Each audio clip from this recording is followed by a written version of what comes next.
Olá, meus irmãos e amigos. Como é bom quando a gente se reúne para estudar um pouquinho, né? Refletir acerca da palavra de Deus. Então, hoje nós vamos debater acerca de uma seguinte pergunta: o que Deus vê quando olha para mim? Quem nunca se perguntou isso, né? Quem nunca fez essa pergunta ao Senhor? Senhor, o que é que tu vê quando tu olhas para mim? Né? Quem eu sou, o que eu estou fazendo diante de ti para te agradar, para te obedecer.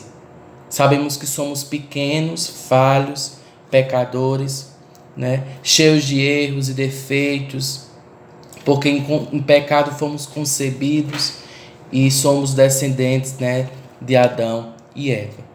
Mas essa pergunta tem surgido em muitos corações e tem sido feita ao Senhor.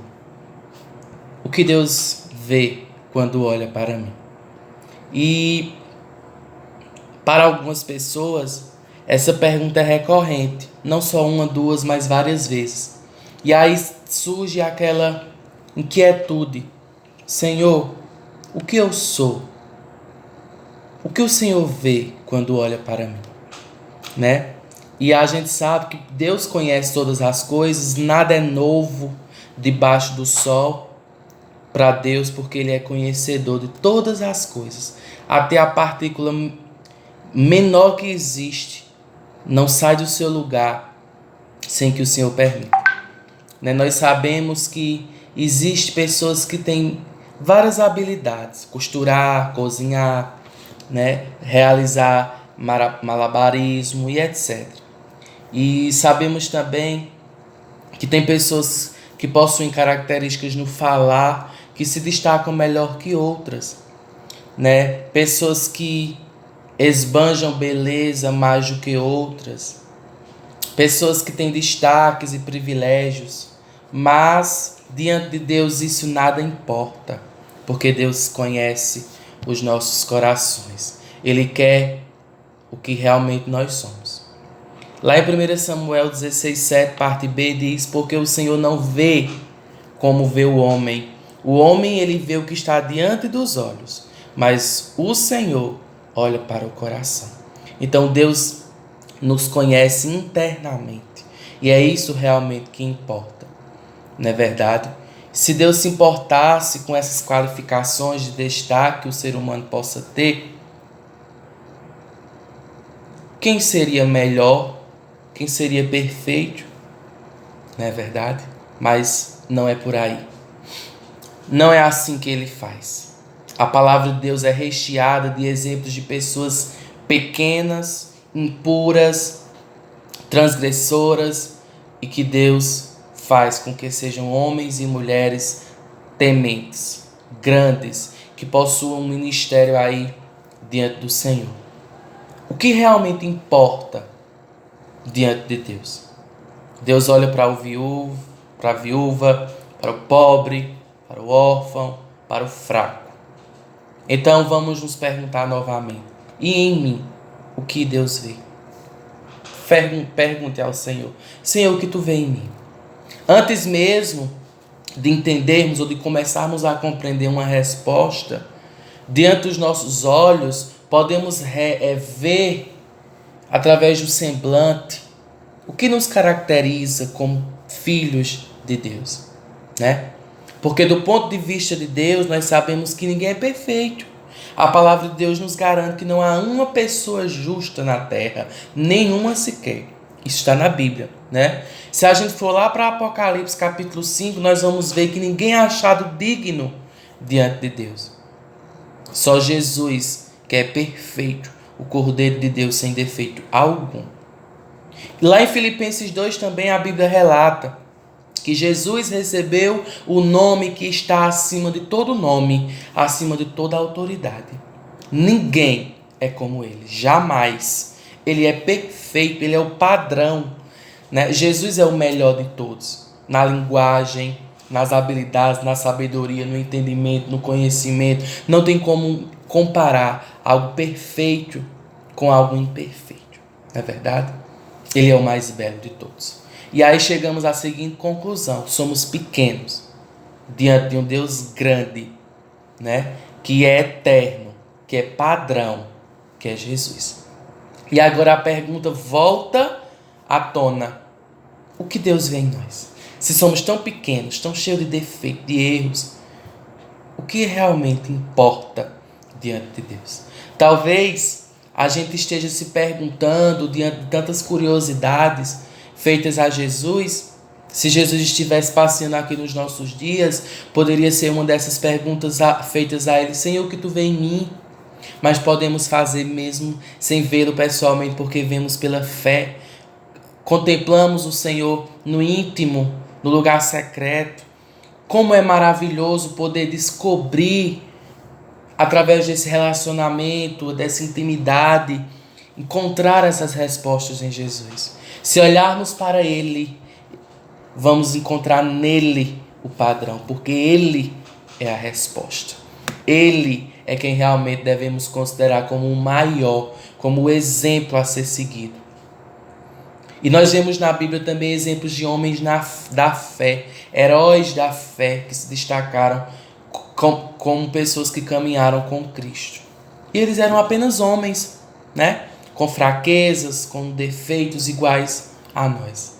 E Deus o descreve como exemplos de fé. E assim, pouco a pouco, nós vamos desvendando essas respostas. Todos nós, a começar de mim, somos fracos comparados ao grande exemplo de perfeição que é Jesus. Mas Deus olha para nós, nos vê na cinza e mesmo assim pode fazer algo através de nós, para a glória dele. Não é verdade? Aquele homem, vamos lembrar um pouquinho aí de exemplos bíblicos, aquele homem que não tinha uma fala muito eloquente, liderou um povo inteiro para a libertação da escravidão do Egito. Lembram daquele menininho, pastor de ovelhas, tão pequenininho, mas se tornou o maior rei da história de Israel? Nós somos tão pequenos, mas Deus vê os nossos corações. Não esqueça, Deus vê o teu coração. Isso te alegra? Isso te preocupa? E as respostas do nosso coração podem ser as mais belas possíveis, mas também podem ser as que vão entristecer ao Senhor. Precisamos contemplar a Cristo na sua grandeza, na sua excelência, na sua beleza de santidade. Mesmo nós sendo tão pequenos, podemos andar com Deus, amar a Deus. Deus olha para a humanidade e vê que existem pessoas que devem se relacionar e amar, estar em comunhão com Cristo. Deus escolheu cada um de nós, esse povo quebrado, para ser aperfeiçoado, moldado, podado, transformado, para ser um dia como Ele é. Ele chama esse povo de igreja e diz que um dia essa igreja será um povo glorioso. É com esse povo sendo aperfeiçoado a cada dia, nós sendo feitos à imagem de Cristo, que precisamos aprender a nos relacionar com Ele, através dele e por Ele, porque Ele é graça, Ele é amor, Ele é humildade. Isaías 57:15 diz: Pois assim diz o alto e sublime, que vive para sempre e cujo nome é santo. Habito no lugar alto e santo, mas habito também com o contrito, humilde de espírito, para dar ânimo novo ao espírito do humilde e novo alento ao coração do contrito. Quando eu acho que cheguei ao entendimento perfeito do que realmente eu queria, descubro ainda que há mistérios a serem desvendados. Pode ser esse o nosso pensamento nesse momento. Mas uma coisa nós não podemos esquecer: o amor de Deus realmente ultrapassa a nossa mente tão pequena, tão limitada, não é verdade? Mas Ele vê beleza nisso. Ele sabe quem Ele é, mas mesmo assim veio, conhecendo cada um de nós, sendo pequenos e limitados, finitos, e desejou se relacionar com esse povo. Deixar-se descobrir a alegria dos pequenos avanços. Deus é tão bom, não é verdade? Se você olha para você e vê que você é uma pessoa pequena, Então saiba que é exatamente assim que Jesus olha para nós. E se você se considerar alguém grande, se eu me considerar alguém grande, voltemos e olhemos para Cristo e vamos ver quão pequenos nós somos e Ele quão grande é. E que Ele também olhe para nós e que possamos nos permitir a cada dia estar mais parecidos com Cristo. Não apenas pequeno, mas belo.